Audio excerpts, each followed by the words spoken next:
Hello, and welcome to the Realigned Journey, the unfiltered guide to self discovery and reconnection. I'm Sierra Sambrowski, your host, and together we'll deep dive the topics that have caused us to lose touch with ourselves and explore ways to reconnect to our true self. This season, though, I am highlighting special stories on individuals that I've met and have really had a true realignment in their life. This week, I am joined by Isabelle Fortin. Isabelle is a mindset coach, entrepreneur, and public speaker. Isabelle's resilience was tested at a young age when she lost her mother at age 5. She learned to navigate the world with determination and grit, developing a strength that would serve as the bedrock of her life. After having had a journey through a diverse professional history, which we'll share, she now makes it her mission to guide others to fulfill their potential by way of discovering true happiness for themselves. Isabelle, thank you so much for being here today. You're very, very welcome. It's a pleasure and a privilege. Aw. Well, you and I have more recently connected and we hit it off straight away. Like in a matter of seconds. We definitely did. And one of the things that was so awesome to me and I found really inspiring about your personal story was that you have had all these changes in life and you said to me like life just presented, the universe just presented these things and you show up and say yes. Yeah, that's what it's about. Yeah. And you know what? You know where it comes from? It comes from being too tired to fight it. Oh. I just got tired. I fought against my destiny or my journey or against myself or against my life and against what the universe wanted from me. I did that for 3.5 decades. And at one point I said, okay, I quit. I'm done. And not I quit my life, but I quit fighting. The universe wants me there. I'll say, okay, I'll go Mhm. there. And then, 10 years later, it says, well, now I think we want you over there. I say, okay, fine. So for me, that was so liberating. Mm, So liberating. I don't argue with life anymore. It wants me there, I'll go there. yeah. And I always find that it's the best thing for me too, Mhm. it's not only out of resilience, it is also out of fun. Ooh, that's good. Because none of us are having enough fun in this life, I swear. I'm sure Ain't of that. There's very few that of the us. truth? Oh my goodness, ain't that the truth? I But read recently that adults laugh between 5 and 10 times daily, mhm. and children do it 350 times. I want to do it 350 times. I want to do it at least 150. I'll aim for 100 That's a and, good one. in hopes to get 150 and see how that works. But I laugh a lot, actually. Oh, that's really good. We'll get into that. But Thank you. I mean, you said about how basically you got tired of fighting. Yeah. So tell everyone kind of in those stages, in the early part of your life, how were you living? Were you like, did you have a plan? You thought you knew what you wanted to do? I Oh, mean, hell no. okay. Oh, hell no. That took what the aha moment and the epiphany that came took 32 years and a lot of therapy to get Mm, there. mm, Um, it took me a while to understand what I was doing, and actually, excuse me, I only understood what I was doing once I wasn't doing it anymore. So what mm, happened, and as you mentioned in my bio, my mom passed away at age 36 and I was 5. mm, And between you and I, 36 is dramatically young to die. mm, And she died really rapidly. She like within 9 months. She died of lung cancer, and within 9 months, she was gone. mm, So as a defense mechanism, obviously that made me a sad kid, and the sad kid became an angry teenager, Mm, and the angry teenager became a bitter adult. And mm, it took me a long, long, long, long time to understand that it was easier for me to be angry than it was to be sad mm-hmm, for many reasons. The first one is there's a lot of power in anger. mm-hmm, When you're angry, you are in control, right? mm-hmm, So, and sadness is despair and not being able to do anything anymore. And I don't have the type of personality, even as a 5-year old, that I was gonna, just live in despair. So instead, not knowing that that's what I was doing, I lived angry. mm, And the big, big, big aha moment happened when I outlived her. Because one mm. of the things that I realized about a decade after I stopped doing it is that I had unconsciously decided to live her life. As a 5-year old, the 5-year old little Isabelle had made her life's mission to live her mother's life. Wow. But when I turned 37, I didn't have the roadmap anymore. Right, Mm, because she had died at 36. mm-hmm, So I joined the military because she had served. I wanted to get married because she had been married. I wanted children because she had kids. I wanted to live her life. So mm, when I turned 37, I was so tired, and that's kind of it all unfolded for me at this moment. I was talking to 3 minutes ago that I just follow life because I'm too tired to not follow it. And mm-hmm, that's where it comes from. I had a big, big, big aha moment because I woke up one morning and I looked at myself in the eyes. I mean, I'm standing butt naked in front of my bathroom mirror and I'm looking at myself in the eyes. And we don't do that, Sierra. We mm-mm. look at ourselves for reassurance. We don't look at ourselves. Yes, I agree. Right? We look, how's my hair? Do I look fat in these jeans? Do I have spinach stuck in my teeth? Mhm, We don't look for ourselves when we look in the mirror. And that day, call it a divine intervention. I like to think that it was my mom just saying, "Hey, shape up, girl, because you've been following the wrong roadmap because my life mhm, is not your life." And I truly looked for myself and I said, okay, well, I've had it. This is not fun. mhm, This is not what I want my life to be. So I literally had two choices. Either I kill myself today or I choose a better way to live. mhm, And honestly, I wasn't suicidal. mhm, I didn't want to die. I just wanted the pain to end. mhm, And I could not do that to my dad. I could not do that to my siblings. So I went to therapy mhm, and I realized years and years and years later that that's what I had been doing was just following someone else's footsteps. mhm. But we all do it. Yeah, to some degree or another, right?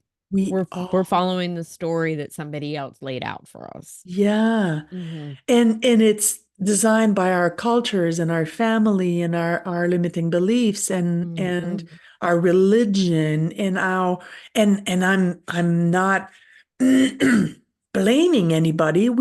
And to some degrees we all do it. We follow someone else's recipe for our happiness. mhm.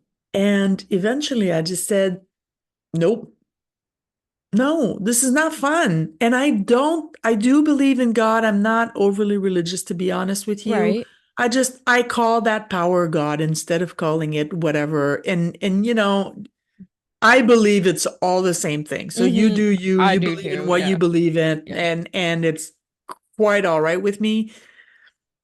But I don't believe in a punitive God. I don't Mm. think I was put on this earth to eat a pile of shit until I die. I mean, what would be the purpose of that? I know. So I don't believe it. And Yeah. some people live their entire life as like that. And again, you do you. Hmm. I don't believe in it. So Yeah. I had to just go get the tools to Yeah. stop doing that to myself. Yeah. I mean, for sure. I mean, you and anybody listening sees it in other people around us who are living a prescribed life. They're doing what the people before them did. They're doing what they think they should do, what somebody told them to do, what seems like the responsible thing to do. They're not seeking happiness.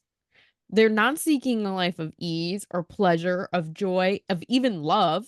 A lot of them are bitter. A lot of them are living in sacrifice and struggle. It is 100%, um, largely a generational thing that just keeps getting passed on. I Yeah. think for a lot of them, the generations have picked it up from a religion because just like you were saying, there's definitely a rhetoric in many organized religions, especially the older ones, the original ones, where it's pious. To be in poverty, to be in struggle, that you're supposed to work hard, you're supposed to sacrifice. That's what makes you, closer to God. There's this whole idea that was perpetuated around separation, that And we what are a load of separate. crap. Yeah, it's totally.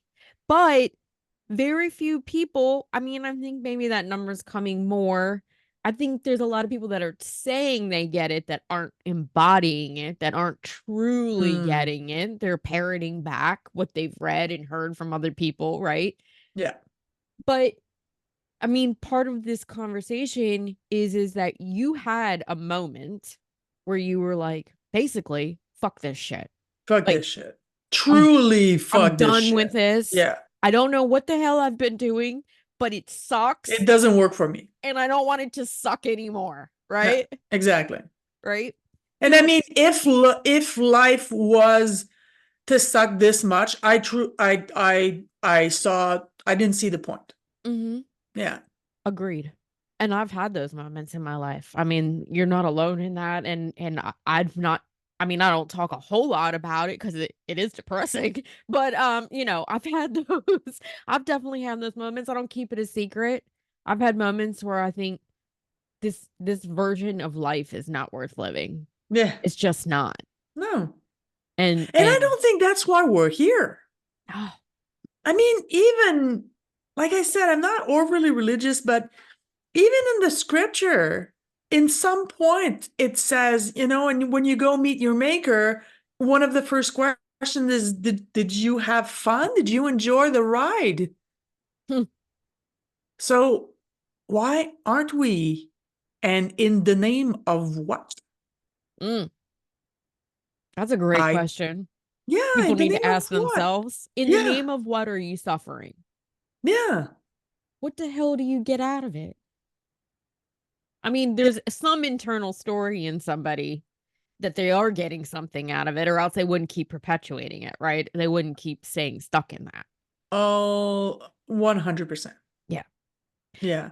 But it takes a lot of self-awareness and self-awareness is so tricky. Actually, Mm. there's a 2018 Harvard University study about self-awareness. And at the end of, I don't know how long the study was for, but at the end of the study, they realized that like between 88 and 92% of people claim that they are self-aware, when in reality, only between 7 and 10% actually are. Oh, hell yeah. I know that number. I mean, I'd like to see that number be a little higher than 7 to 10, but I know there's a whole lot of people that think they're self aware. And I'm like, huh, Yeah. really? Yeah. It's and I get it because it's difficult. Hmm. It is difficult. It takes a great sense of humor. It takes humility. It takes paying attention to what other people are saying. The people that are actually not the haters, but the people that actually love you and care for you and that are willing to reflect who you are. Mm. And it takes humility because it's not fun to look at our flaws and go, yeah, I do that. Mm-hmm. Well, and So, I was yeah. like, you talked about people reflecting back to you. The reality is that our lives reflect back to us, right? And Oh, so that is always the one of those things where I know, I mean, I think I have a larger amount of self-awareness than other people, but I still have plenty enough to go, or else my life would still look different than it does right now because hot I would damn and fix that hallelujah. shit, Yeah. Yeah, right? yeah, yeah. 100%. Yeah, because I understand the 100%. dynamic. So Yeah. for the people that think that they're so self-aware and they're so self-evolved, what does your life look like right now? Because the problem areas are showing you the wounds, the programming, the beliefs, the shadows that are the most calling to you to address right now. Preach it, my dear. And you know what? I said that in a post a long time ago. So I'm not really a social media person. I'm not really on Facebook or anything like that. Uh-huh. I don't know. But LinkedIn is kind of the place where I hang. And I created a post before Christmas, and it was actually about that because it's very popular to say, "Oh, things don't happen to you; they happen for you." Yeah, that's Mm-hmm. true.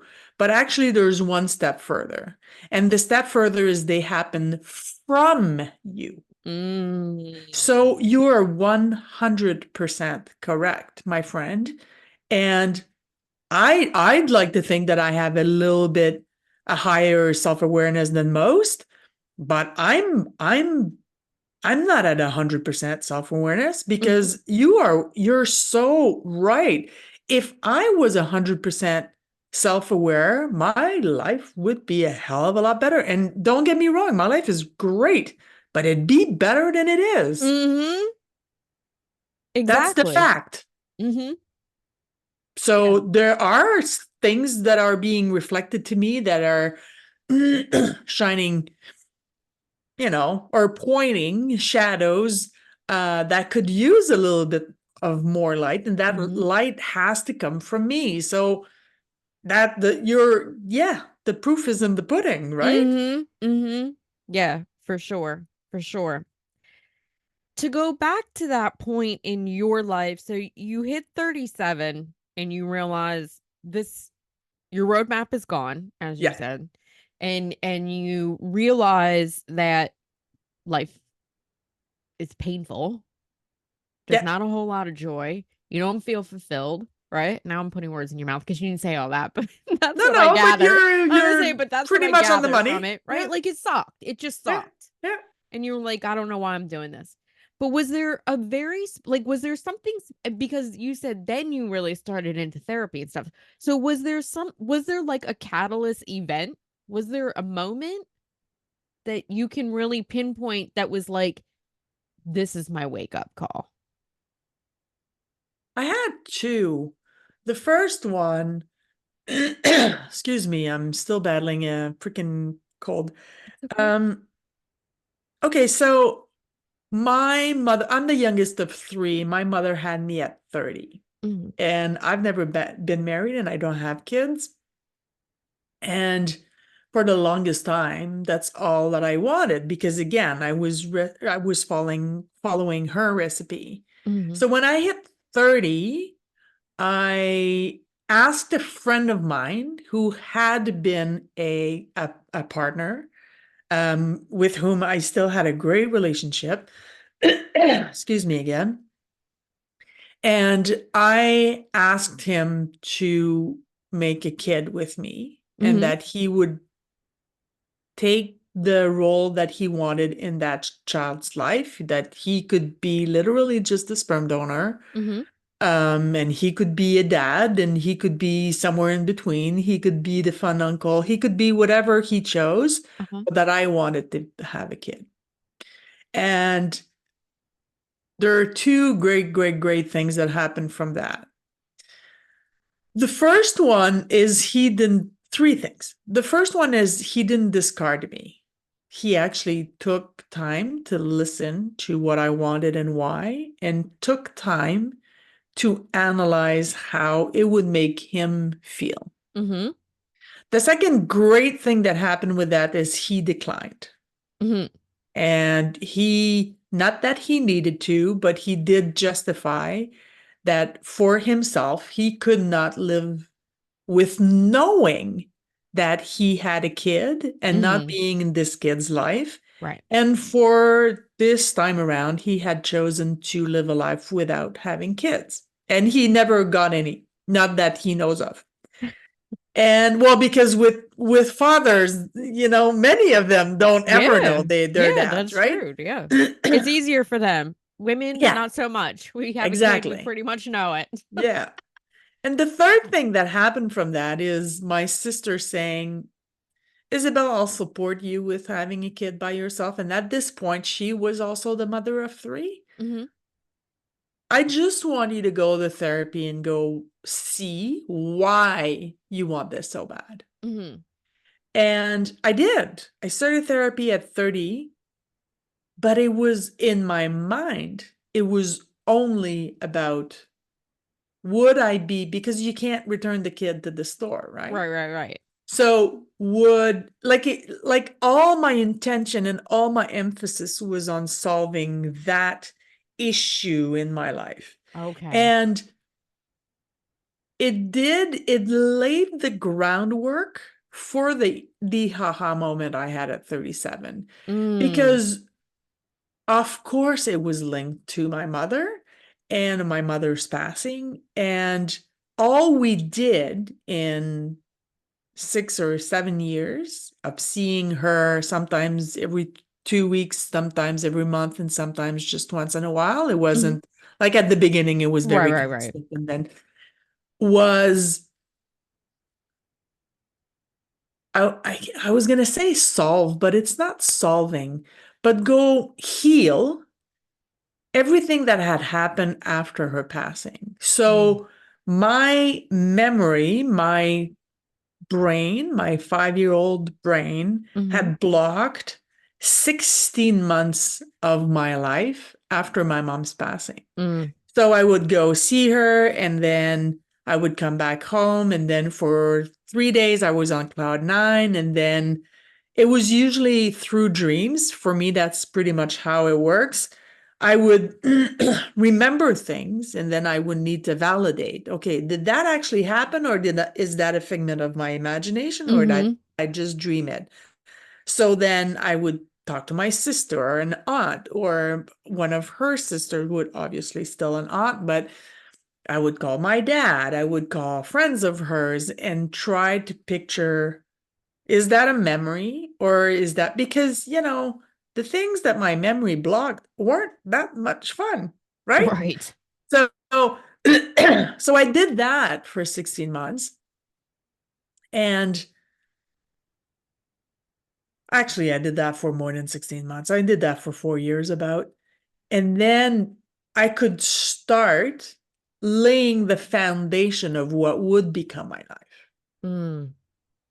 So that was one of that was one of the big, big, big precursor of the aha moment that I had when I was 37. Mm-hmm. And then what kicked it off at 37? Like, did you literally just get out of the shower, get up and look at yourself in the mirror and go, what the hell am I doing? I remember that I was, excuse me, I remember that I was just very, very tired. Mm. And all I wanted to be was married, and all I wanted to be was a mother still. Mm-hmm. And I could see my life-bearing years fly by because I Mm-hmm. wasn't 20 anymore. I was approaching 40. And Mm-hmm. in my mind, 40 was the limit. Mm. Because even if everybody would say, yeah, but you can still give birth at 45, I'd say, yeah, but giving birth is not the end, it's the beginning. Mm-hmm. So, but for that particular moment, I honestly don't remember if there was a precursor or if I just woke up one morning. Literally I has was on nothing. my way to the shower and I just woke up one morning and I said, okay, no, this is not fun and Yeah. this is not the way it's supposed to be. I didn't believe that was the way it was supposed to be. Mhm. And that's my dog running after a squirrel in his sleep. Oh, we love our dogs. Oh, Uh, um, jeez. so you said at that point, at 37, you go back into therapy again, right? Yes. But we started off this conversation with saying the universe, God, whatever we want to call it, has shown up, your life has shown up and given you these options that seemed, well, they just, you didn't see them coming, and you chose to say yes. Yeah. So at that point, you're now re-exploring why you feel quite miserable in your own life. Um, and what happens to you and how far after that point was it? Well, that's a very interesting question because when it came to my personal life, the everything was like already designed, right? Mm-hmm. Mm-hmm. Like, was to meet the nice man and get married and have children and, buy a house in the suburbs with a white picket fence and live happily ever after because Disney is a load of crap. Um, but when it came to my professional life, as Mm-hmm. soon as I got out of the military, my attitude towards my professional life was already in the mindset that I'm still am now, which is, okay, universe, you want me there, I'll do that. Oh, you want me this? You're opening that door now? Okay, let's see what happens. So I was How already like that interesting. professionally. You know, when Okay. I got out of the military, I became a massage therapist because that's absolutely not the next logical step. I'm like, well, how the hell did that happen? Because it goes back to when I have no reasons to say no, I say yes. A friend of mine was doing a 15-hour introduction to Swedish massage course and she didn't want to go alone, so she asked me, and since I had no reason to say no, I went. And the teacher was so interesting and it was fun. And I had spent, like, I felt more alive doing that I had in years. Mm, So at the end, I just actually went to see the teacher and say, holy crap, that was fun. I mean, so what's next? Like, I wasn't done learning. mm-hmm. And she said, well, then this is an introductory course. So it's 15 hours. The 15 hours are done. So the next step is becoming a massage practitioner. Okay, so what does that entail? Well, it's 200 hours of the massage technique and 45 hours of anatomy and 75 hours of pathology and so I started doing the massage technique, which was with her because that's what I was interested in her in was learning from her. Mm-hmm. But then, the school director came to see me and she said, well, yeah, but Isabel, you can't finish your 200 hours if you don't do the 30 hours of this and 45 hours of that and 75 hours of the other thing. It has to be together. I said, okay, so let's start. And I did that. And through more classes I learned I met more interesting people who brought me in other direction and I just follow that path blindly. It was never my intentions to become a massage therapist, and that's why I've been doing it for 24 years. Mm-hmm. I just it was fun. It Where was does this come interesting. from though? I mean, you Hmm. have these other aspects of your life that you very much have a plan for yourself. Had, yes. Yeah. Well, that's what I mean. At this point, right? Like Yeah. you come out of the military, which is also very structured, very regimented, very controlled, very planned, right? It's very organized. Like so it it's amazing to me, honestly, that you were professionally in such a hyper structured, organized, deliberate, logical, linear situation, you're at that time holding it for your personal life also. So what the hell makes you go, "Yeah, we're just gonna follow this?" Like, where do you think that came from? Because it really doesn't line up, honestly. It Yeah, doesn't line no, it up. doesn't. I'm very like I'm a paradox. Um, I like to say that I'm an Yeah. oxymoron without being a moron. Um, okay, so I joined the military because it was the family business. I Right. didn't ask myself if I wanted to be in the military. I didn't ask myself what I wanted to do when I grow up. I I knew there was nothing else. The way that I looked at it is there was nothing else that tickled my fancy enough not to do it. So, like, had I finished high school and say, oh, no, I really want to go to medical school, then I Mhm. would have pursued that. But since there was no real calling, Mhm. I Mhm. said, okay, so I'll join the military because, both my parents had served. That's how they met. And when I joined, my brother was an Air Force pilot. So I just joined. Mhm. Mhm. And I had a lot of fun because everything was new. And because my parents were both in the military or had been before my birth, um, we were raised in a structure household. Mhm. So not it wasn't regimental, but it was structured. Mhm. So, you get up, you do this, you go to school, you come back, you do your chores, you do your homework, you prepare dinner, you eat, you wash dishes, and then you have free time. Mhm. So it was very structured. So I felt right at home. And plus, I Mhm. had done like 5 years of air cadets as a teenager. I understood how it worked. It was extremely secure for me to do that. Mhm. And thank God there was something secure because everything else was not Mhm. what I was looking for myself, Right. right? Right. So doing that, I was still in the military when I did that course. Mm. So I could go do 15 hours of this and 45 hours of that and 200 hours of this because I had a day job that was you get up, you shine your boots, you put your uniform on, you go to work, you live because I lived on the military base, so you live Mm. on base, you eat, sleep within that structure. Yeah. So because I had that foundation, I could go explore other things. Mm.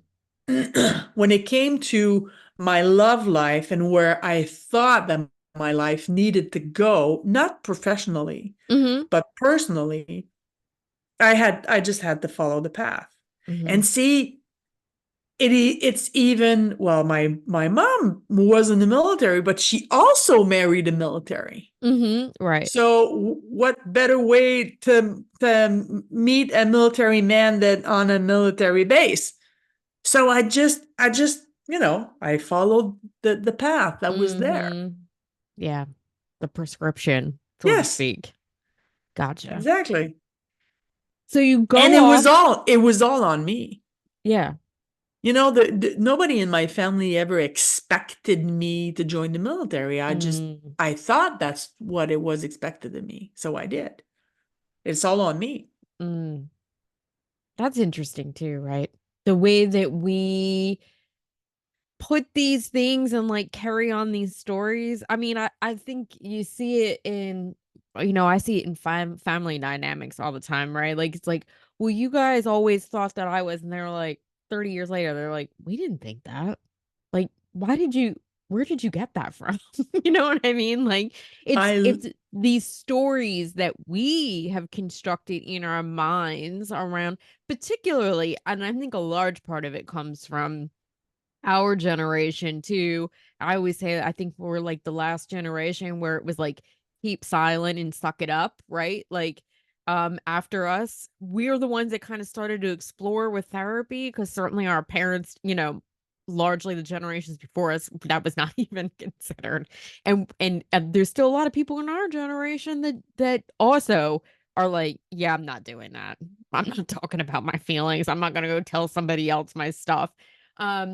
But it I think it comes so much from not communicating. We didn't talk about all that. Nobody wanted to hear that you were sad. Everybody was like, but you're functioning fine, so keep going. Back up. Yeah. Yeah. When I was actually two things. When I was a kid, and don't get me wrong, my dad did the best that he could under Absolutely. crappy circumstances. He was 39. He Mhm. became the widower and with three kids, age Mhm. 11, 9, and 5. He's a very kind and generous man that did what he could. Mhm. But dealing with human emotions, he has gotten 100 million% better with time. Mhm. Uh, but dealing with emotions when he was overwhelmed with his own Right. was just not possible. So when we were sad as kids and we would cry, that meant we were tired. So we were sent to our room to cry in our room. Mhm. So basically, we were being punished because when we did something bad, we were also sent to our room. Mhm. Mhm. Mhm. So, and even to this day, I am 52 years old. And even to this day, if I have an emotional moment and I cry, I mean, not at someone's funeral, but if I'm just going through something and I'm sad, I catch myself saying, I must be tired. Oh, My mom passed away 47 years ago, yeah.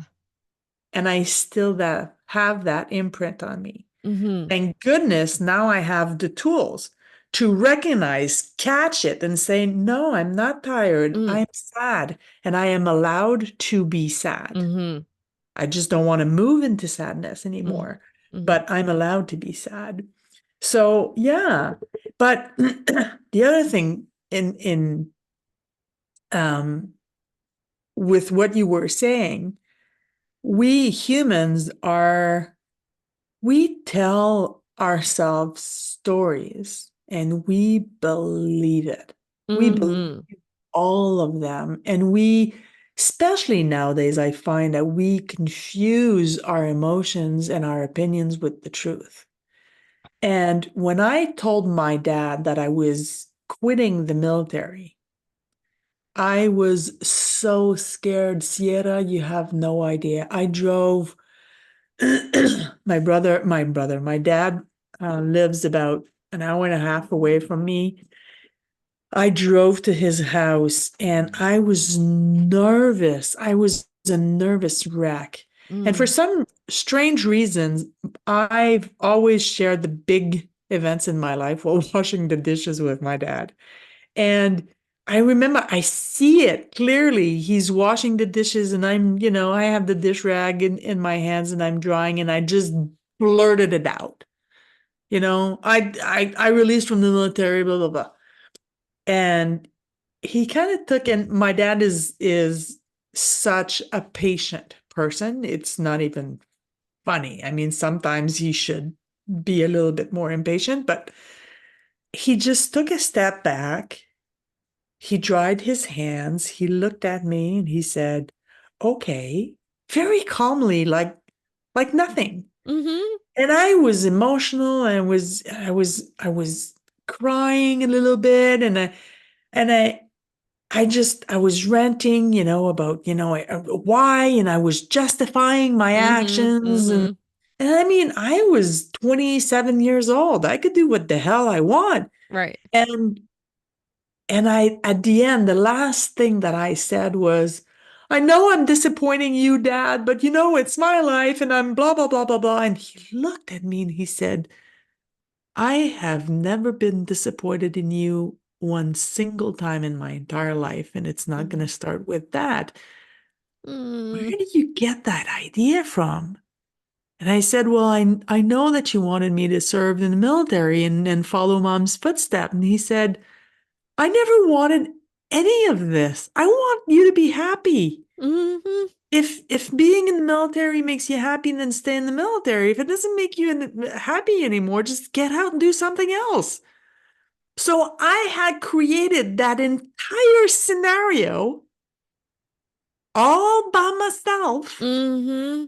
And I mean, I did have fun the first 5 years, but the last 5 years, I made myself miserable staying in an environment that didn't suit who I was and who I still parts am, Mm-hmm. based on absolutely nothing, on a Nothing. fictional story I had created. Mm-hmm. And we all do it. I was just gonna say, boy, that's what every single one of us is doing all the time. Until we get I feel like there's a tipping point in self-awareness where you realize, like, where again, you become aware, oh, that's a story that I'm telling myself. Yeah. Oh, that's got no foundation. Nothing, there's nothing that backs that up. I'm creating that, right? Yeah. And if you have very, very good friends, Mm-hmm. they'll be able to tell you, oh, okay, so you're believing your own stories right now, aren't you? Mm-hmm. But you having self-awareness starts with listening to these people and actually seeing that they might be right. Mm. And Yeah. that's hard. That's hard. That's hard. Nobody really wants their shit pointed out. Let's be No. honest. No, but if your friends are kind and they love you, truly Yeah. love you, then you just have to look at the intention and look at the big picture. Yeah, and I've made a career out of it. I mean, that's what I do now. I'm like, do you want to know what's wrong with you? Because I'll tell you, Yeah. with kindness and compassion and in a Yeah, way that I yeah. know that you can handle it. But Yeah. um Yeah. and still it doesn't mean that I always am ready to hear it for myself. I mean, again, I think as you heal, as you grow, as you develop, you become that gets a little easier, particularly with people's delivery, right? Because it is all Yeah. in the delivery. Yes. Um, it becomes easier, but it doesn't mean that we don't need it and that it can't be life-changing and eye-opening for us at the same time. True. Yeah. How lucky you were to have your dad be so kind with you about that, though. Oh, my dad is a sweetheart. He really Yeah. is. Yeah. He's human. He's made mistakes. He has Sure, some of course. downfalls and it was also the time. My mom passed away in 1977. Mm, Um, Nobody in my family saw a therapist. right. Nobody. Yeah. Not him and not the three kids. Because you didn't do that. Only crazy people did that in Right. 1977. Right. Now you're almost crazy if you don't. I don't Yeah. like that word, but for humor Yeah. purposes, Yeah. Yeah. please Yeah. bear with me. Um, so no, my dad is heart-centered and he's a kind man. He Hmm. really is. He's a kind, kind man.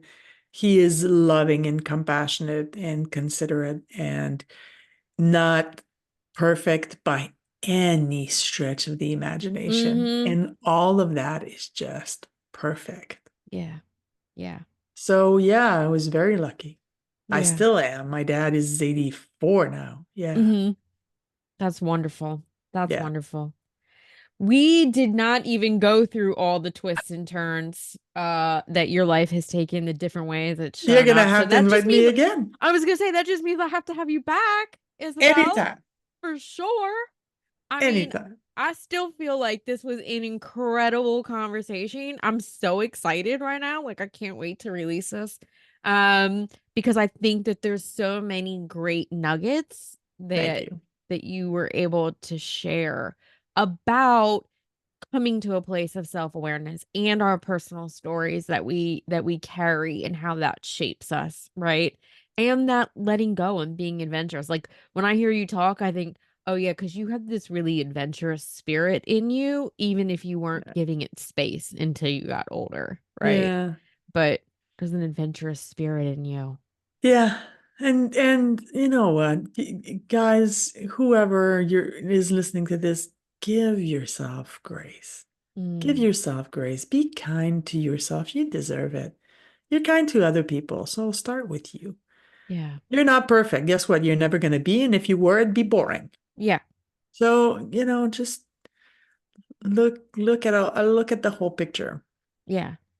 We never even talked about what you do now. So do you want to take a few minutes and just, I It's mean, okay. anybody listening, clearly Isabel is wise. She is an Thank you. excellent, I'm going to say a Sherpa. I feel like that's a great word Oh, for I you. love that. I know I like to use it for myself too, but I feel like it actually fits you better than it fits me.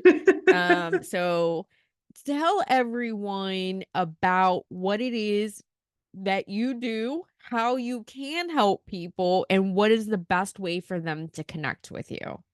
Okay, so I am a mindset strategist because you and I have had this discussion before. I hate the word coach. I Mhm. don't tell people what to do. I give them tools to help them do it themselves Mhm. and choose, make better decision and choose what is appropriate for them. So for me, that's what I do. So I'm a Mhm. mindset strategist, and what I do basically is I help people see the whole picture Mm. because we get stuck in the stories we tell ourselves, Absolutely. and that's why we don't move forward. Mhm. And I love what you said, and I'm going to start using it. I'm going to give you credit, but I love what you said earlier.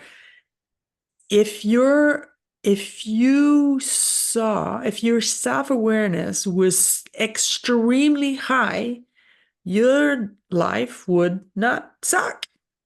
So if you're stuck somewhere, it's because there is, maybe it's just one area of your life that sucks. Right. But it's because in that particular area, you have shadow and you need someone to help you shine the light. Mhm. So that's what I do. Mhm. How can they Best connect to you? Best way to get a hold of me is through my website, Okay. izzyfortin.com. So that's IZZYFORTIN.com.